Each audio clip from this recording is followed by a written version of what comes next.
So 18 months after the second discovery of the monolith, two scientist astronauts, Dr. Bowman and Dr. Poole, along with three astronauts in hypersleep, are on their way to Jupiter after picking up a similar radio signal from the monolith that is near there.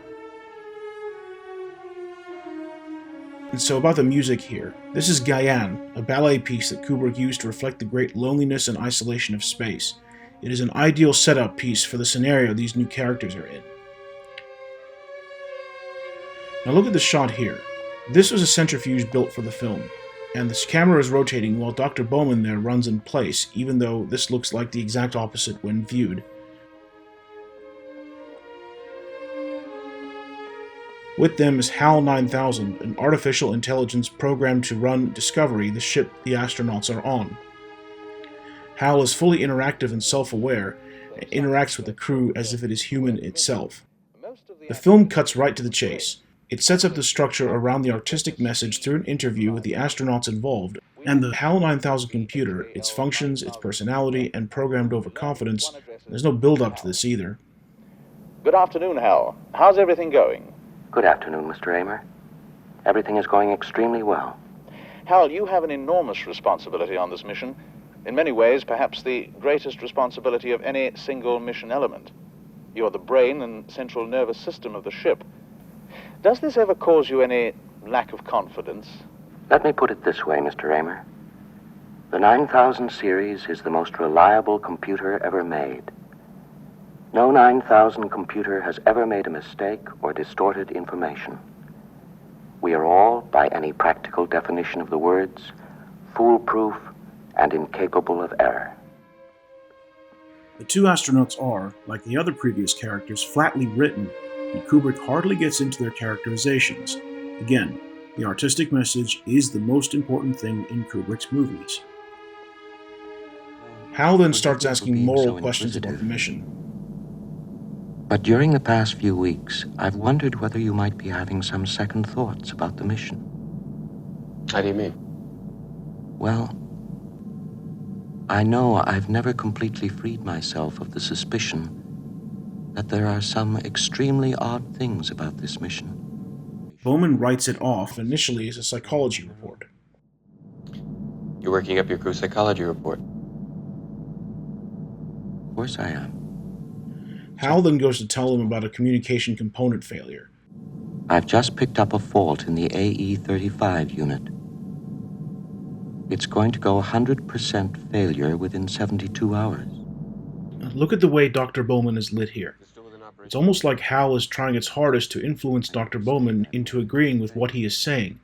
Hal is, as he said he is, projecting his feelings about this mission in more ways than one.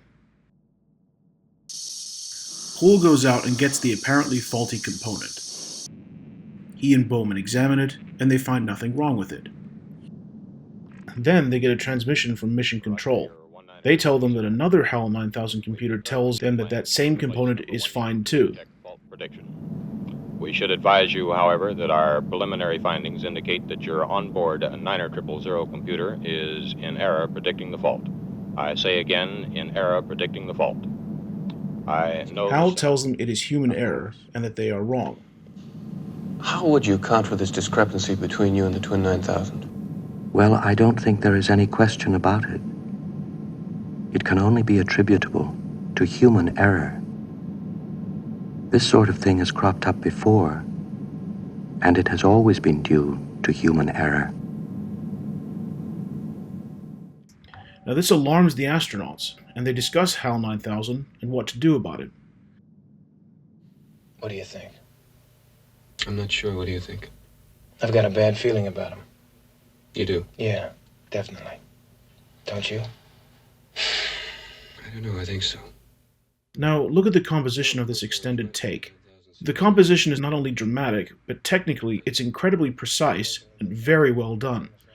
That grid of lines there is called the rule of thirds. The rule of thirds is a rule of thumb over how to compose a shot, a photograph, or any other kind of art. Look at the four places where the lines intersect, and now look at the top two intersecting points. In photography terms, those are called composition points, and usually to create ideal separation between the two subjects with just their sides of their faces in the center area, The center of the two actors' temples are where Kubrick placed the actors for that ideal separation. In addition to the foreground interest, there is also background interest. We can see Hal back there, potentially listening in. The best still photographs lead your eyes into the photograph, starting with the foreground. Kubrick's background in still photography comes from his days as a photographer for Look magazine during the 1940s and 50s. What do you think about it? And about HAL 9000 in this scene, HAL can actually lip read, so it does so.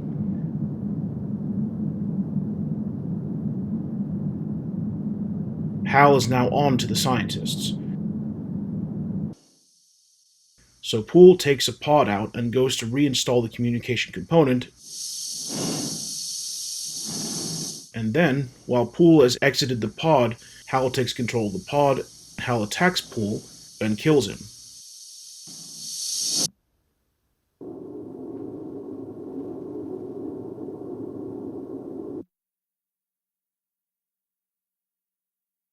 HAL also kills the three astronauts in hypersleep. This starts the battle between man and his machine. Kubrick illustrates his feeling that man as a species is too flawed to create such perfect technology, and man's laughable arrogance to program such technology to believe itself to be perfect is proof of this. The scenario of HAL's programming ensuring the completion of the mission as its absolute highest priority, HAL's malfunctioning condition being a result of man's impulsive, subconsciously contradictory, insecure, and, in the words of Kubrick himself, ignoble nature, meant this clash and confrontation between man and his machine was, quite simply, inevitable.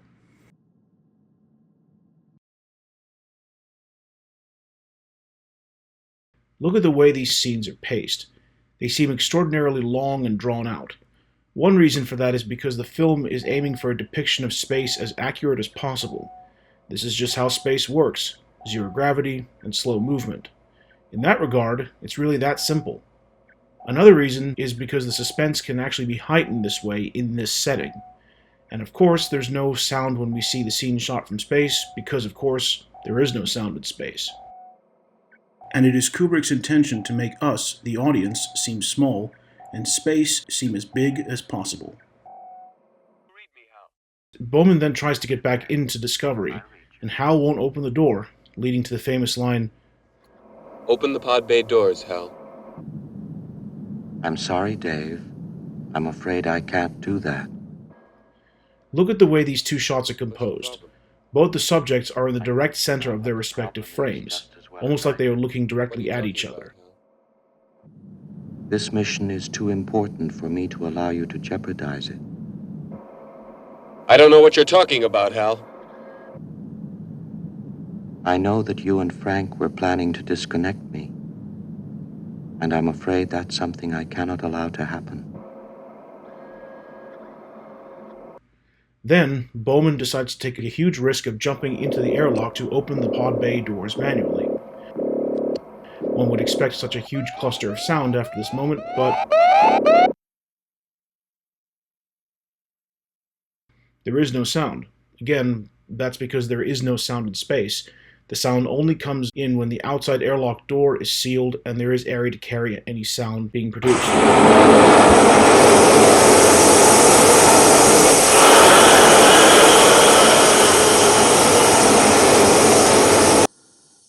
So Bowman, having no other option, goes to Hal's central control area and disconnects it. Look at these shots here. Bowman is staring almost directly into the camera with his head tilted down with the camera tracking back. This is a classic Kubrick technique called the Kubrick stare. This is something he would use in scenes where a clear objective has to be achieved, such as this one. Another example of this is Kirk Douglas in Kubrick's World War I epic Paths of Glory, made 11 years before this film. Douglas plays an army colonel who is walking through a trench just before a big battle begins. And check out the slow pacing of this scene, as the hard drives come out ever so slowly and Hal's voice begins to fade ever so slowly. On the 12th of January, 1992. My instructor was Mr. Langley, and he taught me to sing a song. If you'd like to hear it, I can sing it for you. Yes, I'd like to hear it, Hal. Sing it for me. It's called Daisy. Daisy, Daisy, give me your answer too. It's very suspenseful. It really does bring up the discomfort meter a whole lot. Then, a video featuring Dr. Floyd comes up, and he reveals the true objective of the mission. It can be told to you. 18 months ago, the first evidence of intelligent life off the Earth was discovered. It was buried 40 feet below the lunar surface, near the crater Tycho. Except for a single, very powerful radio emission aimed at Jupiter. This shot of Bowman watching the video is one of the most famous shots in the movie. These look-up shots are symbolizing the epic importance of this information Dr. Floyd is revealing. Still a total mystery. So after Bowman successfully shuts Hal off and escapes the Discovery and makes haste for Jupiter, the monolith is there. Bowman then takes a pod out from the Discovery, and then, in perhaps the movie's most famous sequence, the monolith then transports Dr. Bowman to another dimension. This was a groundbreaking special effects scene for the time, as visual effects supervisor Douglas Trumbull explains. There was a lot of evolution to that concept of how you would be transported from one dimension to another. Was never really solved in the screenplay. And I had remembered, but knowing of an experimental filmmaker who was exploring this whole idea of long time exposures, and while the camera shutter is open, he would move various kinds of artwork or slits around in front of the camera to scan color blocks and objects onto the film in a rather unusual way. And I thought, well, if you took what he was doing, which was kind of flat and two-dimensional, and made it three-dimensional in the z-axis, that you could create this streak exposure. And the streak exposure is like a time exposure of car headlights on the freeway. If you leave the camera shutter open, a car headlight becomes a streak of light.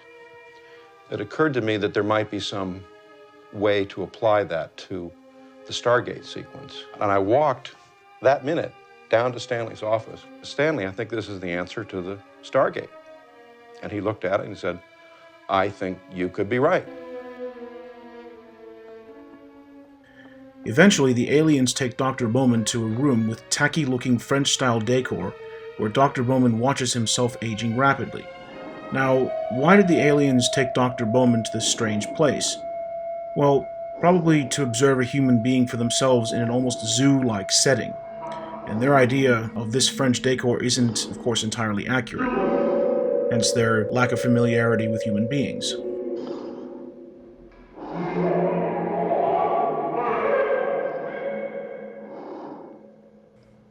Now, look at this shot here. It's a high-angle shot pointing down. Remember what I was saying about low-angle shots pointing up? This kind of high-angle shot pointing down has the exact opposite effect of a low-angle shot pointing up. The aliens are looking down at the elderly Bowman, indicating that they are superior beings, or at least they perceive themselves to be.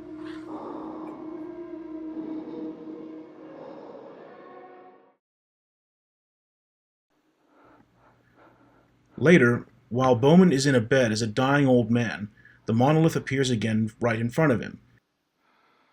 And then, Bowman is transformed into a deity-like Star Child, and the aliens take him back to the original dimension where the Star Child looks on at Earth from space, almost like a god. There are so many interpretations to this ending, but my interpretation is that humanity is only at the beginning of what it can achieve, and that the Star Child is representative of all humanity, and the symbolism of the Star Child looking upon Earth is that it is seeing its future, and that humanity can achieve anything, good and bad.